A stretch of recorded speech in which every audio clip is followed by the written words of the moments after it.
overall, what do you think is the biggest crisis facing housing in this country? Is it the rent crisis? It's absolutely the rent crisis. There's no question that there's a shortage of housing supply.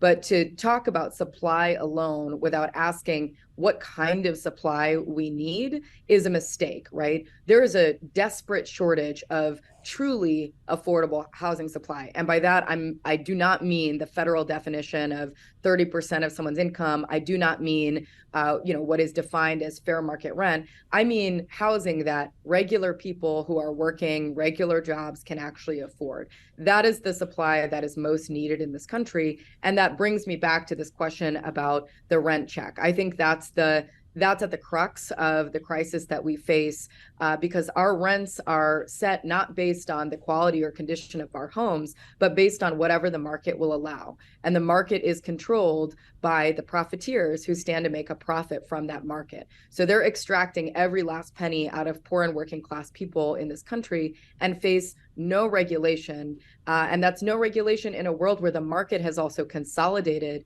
really significantly in the last decade since the last financial crisis. Tara, recently I talked to HUD Secretary Marcia Fudge, and she said her goal is to make housing both accessible and affordable. I also talked to FHA Commissioner Julia Gordon, and she echoed the same message. Where do you think the Biden administration, or how do you think the Biden administration is doing at that? The Biden administration has taken unprecedented and historic leadership in recognizing the federal government's role in the relationship between landlords and their tenants. I think step number one was getting the federal government to say this power imbalance is wrong and it needs to change, and the federal government has a role to play in that. Now, the next step is getting various components of the federal government to actually act on that promise.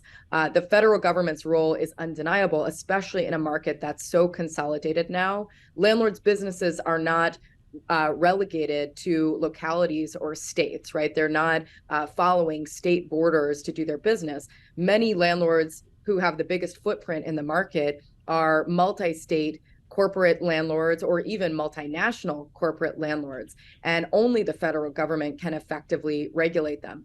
Furthermore, the federal government is in business with many of them, right?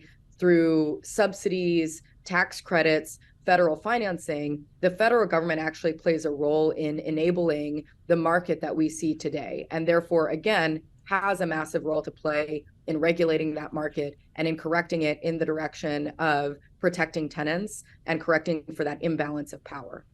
In my conversation with HUD Secretary Fudge, she was very vulnerable and honest and said point blank, housing is a crisis in this country. So what would you like to see the federal government do today?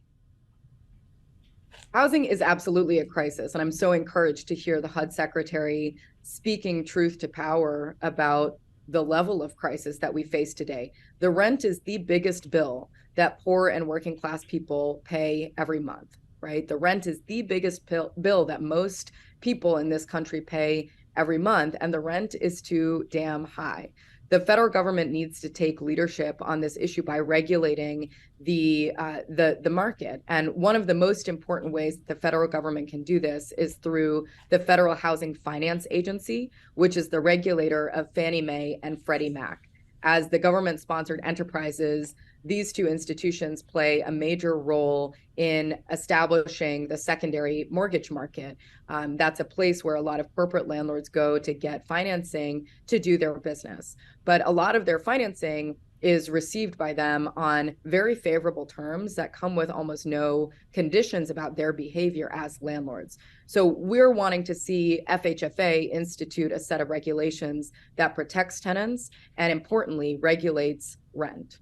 Did you talk to FHFA Director Sandra Thompson? Because she talked to us, and this is what she said to my colleague. It's more than getting a house, it's staying in the house. So how have talks been with her? Has there been any movement? Absolutely. We've had 2 meetings with Director Thompson in the last year. The most recent one was just this last March. Every time we meet with her, we're bringing a delegation of tenants who actually live in federally backed properties. And in the last meeting that we did with Director Thompson, we had tenants like Harvey Nash from Kansas City, Missouri, present a case study on his property. And he said, we've investigated this landlord, Landmark Realty. And what we found when we study their business and when we study the loans that they get from the federal government, what we find is that their business is predicated on my instability. And what he means by that is that Landmark is in a risky business. They're overfinanced. The only way their business works, the only way it pencils, is if they rely on regular and aggressive rent hikes. So FHFA, in their role as the regulator of Fannie and Freddie, absolutely has a role to play in regulating this type of exploitative behavior in the market and protecting Harvey and tenants like him from that level of risk. The White House proposed a blueprint for a renter's Bill of Rights back in January to enhance tenant protections and encourage rent affordability. Is that something that you were happy with? Did you think that was enough? The White House blueprint was a step in the direction of the federal government recognizing its responsibility to intervene in that imbalance of power between landlords and tenants. And materially, nothing changed for tenants like Harvey Nash on the day that that blueprint came out. What it did provide was some foothold for future organizing, including this invitation that the White House made to FHFA to start investigating the role that they could play in protecting tenants by attaching tenant protections as a condition on federal financing. From everything you're saying, it really sounds like, obviously, that the power is in the hands of the landlords. Do you think we'll ever see a time where the power is put in the hands of the renters? I know that day will come because something's got to give. The market as it exists today is, first of all, an utter failure, and second of all, completely untenable into the future. By that, I mean, our opponents, when we propose these regulations, will say, if you regulate the market, it'll change everything about the market as we know it today. To that, we say, that's the point. The market today is only serving a select few profiteers who have orchestrated the market that we exist within. It is harming everyone else, right? A story of 500,000 people sleeping on the streets in the richest country in the world is not a story of market success. That's a story of market failure. A story of 12 million people paying over 50% of their income every month in rent is not a story of market success. It's a story of market failure, right? A story of landlords reaping record high profits while tenants are being displaced in every community across this country is not a story of market success. It's a story of market failure. So we are trying to fundamentally change the nature of this market. And we're very encouraged with the early talks that we've had with members of the federal government about what might be possible in the next couple of months.